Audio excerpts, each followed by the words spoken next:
I spent the season skiing across Italy, Austria, Switzerland, and France at all of these resorts. So here's a quick recap of why you should or shouldn't go to these resorts. And then at the end, I'll tell you where I think you should go based off of what you're looking for. I started my time in the Alps in Italy, in the Sud Tyrol region in the Dolomite Mountains, where we were at Dolomiti Super Ski. Now I grew up in Banff National Park, so I'm a little biased thinking that that's the most beautiful place on earth. This place had me questioning that. The mountains here are stunning. It's a massive ski area, 12 interconnected resorts, which have a total of over 450 lifts. On top of the insane views and endless skiing, probably the highlight of Dolomiti Super Ski was the food. You have these little huts scattered across the mountains everywhere. They're all family run. The food's incredible. Hospitality is amazing. So basically, whenever you get hungry or you want a coffee, you can kind of just look around. There's something right there. Grooming and on-piste skiing here is immaculate. I would say the one drawback is they don't really promote a lot of off-piste skiing. It's still there, but it's a bit harder to find. They're not really advertising it. If you are in Italy and you're looking for it, Courmayeur, which is on the Italy side of Mont Blanc, is a great place to go. Very well known for its free ride. After our trip to Dolomiti Super Ski, we headed north up into Austria. We went to the city of Innsbruck, which is the ultimate vibe if you're looking for the comforts of a city, but you want a million ski options at the same time. Some of these ski options are even available right from downtown. If you go to the train station, you'll see a whole ton of people with skis every single day coming back or going to skiing. It's also a college town, super outdoorsy, really cool vibe of the whole city. From Innsbruck, we skied at the Stubai Glacier. It's about an hour away. Way up on the mountains on a glacier. I'd say the on-piste and off-piste skiing here was solid, nothing to write home about. But where they really excel is their park, particularly if you can hit it when they have the Stubai Zoo built, which is this massive park that your favorite professional skier has probably posted clips of them hitting some of these massive jumps they build here. They also have summer skiing, which coming from North America where that's very limited, I'm very jealous of that. One valley over from Stubai is Solden, which is kind of a similar mountain, super high up in the Alps, solid on-piste, off-piste, but a bit more terrain, a bit more tree skiing. So that's another good option, just about an hour away from Innsbruck. And then just a little further down the road is one of the free ride meccas of the world, definitely one of the most famous locations in Austria, St. Anton. This place is a freeride skier's dream. I mean, how many other places do you know where you get to the top of the lift and there's a freeride board that tells you conditions all over the mountain? The terrain you can access just directly off the lift is some of the biggest, baddest terrain I've ever skied. You're able to just hit one lift and lap it all day, most of the time without even having to hike. Some of the entrances, like this one where you had to go around a tower and across the top of a ridge, can be a little bit spicy. But if you're willing to do these entrances, you're just gonna be skiing fresh tracks the entire day because it keeps a lot of people off of them. On top of all that, St. Anton is a part of Ski Alberg, which is the biggest ski area in Austria. Giant interconnection of a bunch of resorts like St. Anton, Lech, Zers,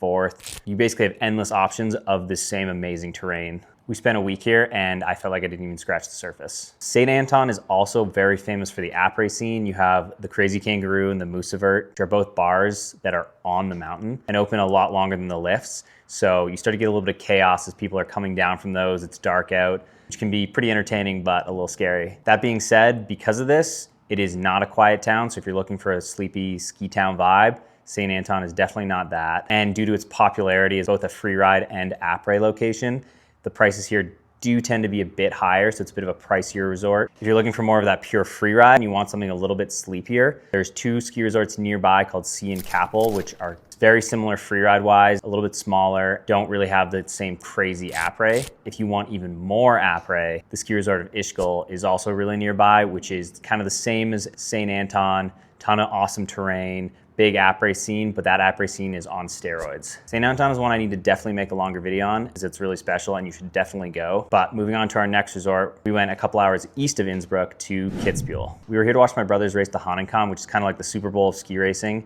It's the biggest race of the year, but we got some great on and off piste skiing. I think in particular, the on piste skiing and grooming here is absolutely incredible. Amazing food, kind of a premium resort, really nice lifts, but the altitude is a bit lower here, so you can get a little bit warmer conditions, a little bit less snow, which was definitely the case when we were there. The main draw of Kitzbühel is the historic ski town. It's got a really cool vibe, beautiful town. You can go to the Red Bull Cafe, which is right at the finish of the race. If you are here for the race, I'll just say the Austrians definitely know how to party. And it was pretty crazy seeing probably 100,000 people squished into a village that should not have 100,000 people in it. Again, similar to St. Anton, popular spot, it's a little bit premium. So it's gonna be a little more expensive here, especially if you're going here around the race. but you can take the train in from nearby villages and then take it out at the end of the day. Super awesome place. Town is gorgeous, worth just spending a bunch of time walking around town. Beautiful historic architecture. And right nearby there was our next spot. We went over to Saalbach. Very similar vibe to Kitzbühel, big sprawling resort, amazing on-piste skiing.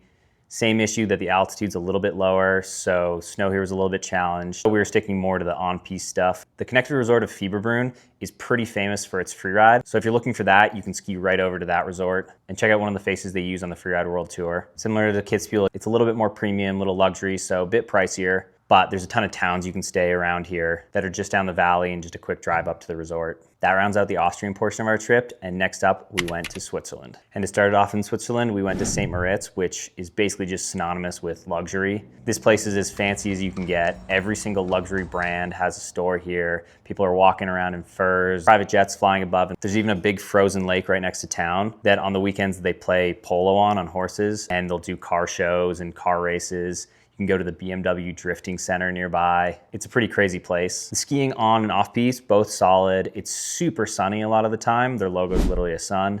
But I think if you're going here, you're really going for kind of the spectacle of the luxury and to get that iconic mix of Swiss and Italian culture because it's right on the border. I was actually surprised that the town's pretty big and you're able to find some pretty reasonable hotels here. I think it's definitely worth a visit just to kind of see the spectacle of it all. Next up, we went way across Switzerland to Engelberg. This got us back on the freeride train. Engelberg's known for its steep, challenging terrain. Unfortunately, it hadn't snowed for a while, so we didn't really get to take advantage of that terrain. It was awesome to look at and see what was possible. Engelberg does typically get some pretty consistent snow, so this will be one that I'll definitely be coming back to. One major note on Engelberg is it's one very easy train ride from the city of Lucerne. So you do get quite a bit of traffic, especially in the weekends, and you get a ton of foot traffic, people coming up to sightsee. Now, once you're off kind of the main gondola line into some of the side chairlifts, it's not really a problem. It's kind of normal weekend traffic, but it was definitely a bit of a hassle getting around and navigating some of those main gondolas. That being said, the people are coming here to sightsee for a reason. It's beautiful. But if you're planning to ski here, try to do it during the week. It's just going to be a lot easier.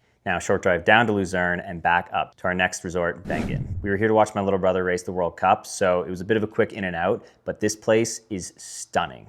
Right up there with the Dolomites and Banff, this place is one of the most gorgeous places in the entire world. You take a train up to the Wengen village, the village without cars, which is really cool. Skiing was solid on the Wengen mountain. There's not a huge variety of terrain, but if you go down into the valley and back up the other side, the Schilthorn part of the mountain, there's some really amazing freeride terrain up there. We didn't get a chance to do that on this trip because you have to go all the way down and take a train back up. If you're there for a few days, definitely worth going over there. One of the cool and unique parts about Wengen is they have these sled tracks everywhere. If you have someone who doesn't want to ski or you want to switch it up for a day, you can take the sleds out and go on any one of these tracks. It seemed like half the traffic on the mountain was people carrying around these sleds that you can get there. Another cool and kind of similar spot would be Zermatt, where you can see the Matterhorn.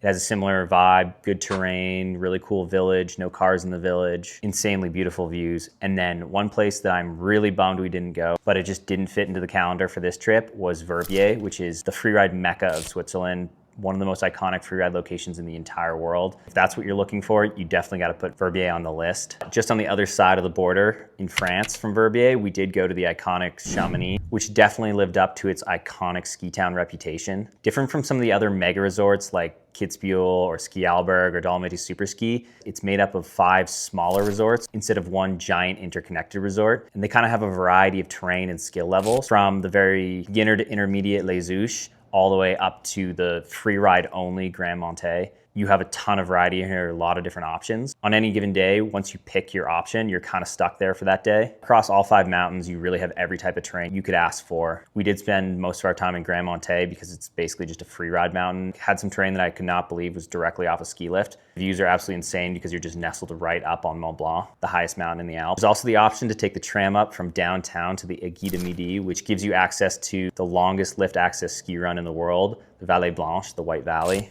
So that's a really cool, just bucket list item. Really cool town, some fun après, just a great ski vibe all around. The accommodation options were not too expensive here, which I was surprised at given this reputation as this iconic ski town. Next up, we continued heading west to Val d'Isère, and this place was awesome. The best way I can describe it is everything I said about Saint Anton, but French. So you have this massive mountain, amazing free ride, super cool town, and a pretty wild après scene. This was definitely one of my favorite towns at the base of a ski resort. It just had a really cool vibe. And I even got to ride that lift that you've probably seen on social media that goes up a mountain and back down. It's super tempting to jump off when you get to the top. From what I've heard, they do not like that, and you get your pass pulled immediately.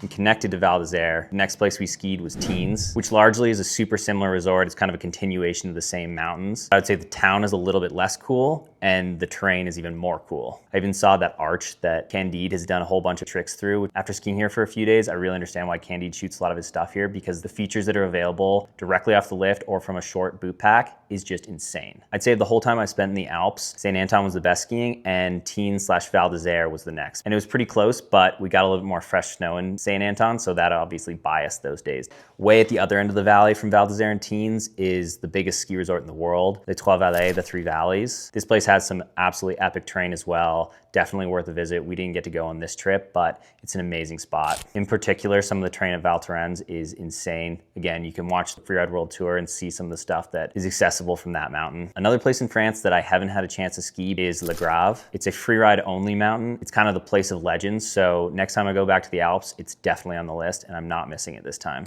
So where should you ski in the Alps? If you're looking for that family-friendly spot, beautiful views, great food, I'd say Dolomiti Superski, Kitzbühel, Wengen, Zermatt, Saalbach. You can't go wrong. If you're looking for après, then I would say St. Anton or Ischgl in Austria, or Val d'Isere and Trois Vallées in France. You're gonna have a great time. If you want freeride, again, St. Anton, Val d'Isere, Teens are gonna be great. Chamonix or Le Grave in France are gonna be awesome options. And then Verbier in Switzerland is probably the most iconic location of all. And then if you want a little bit of a quieter town, Kappel in Austria would be an awesome place that's a little bit smaller, a little less crazy. And lastly, day passes in the Alps do tend to be less expensive than North America. They're around 70 euros a day, but if you're there for a longer period of time, if you have an Icon Pass, then you can just basically hit up all those Icon Pass locations. Zermatt, Dolomiti Superski, St. Moritz, Kitzbühel, Chamonix, and next year Ischgl. And you don't have to pay for any lift tickets. Honorable mention, hugely recommend Innsbruck. It's an awesome place, super easy to get in and out of, definitely worth a visit. So what kind of vacation you take in the Alps and what resort did I miss?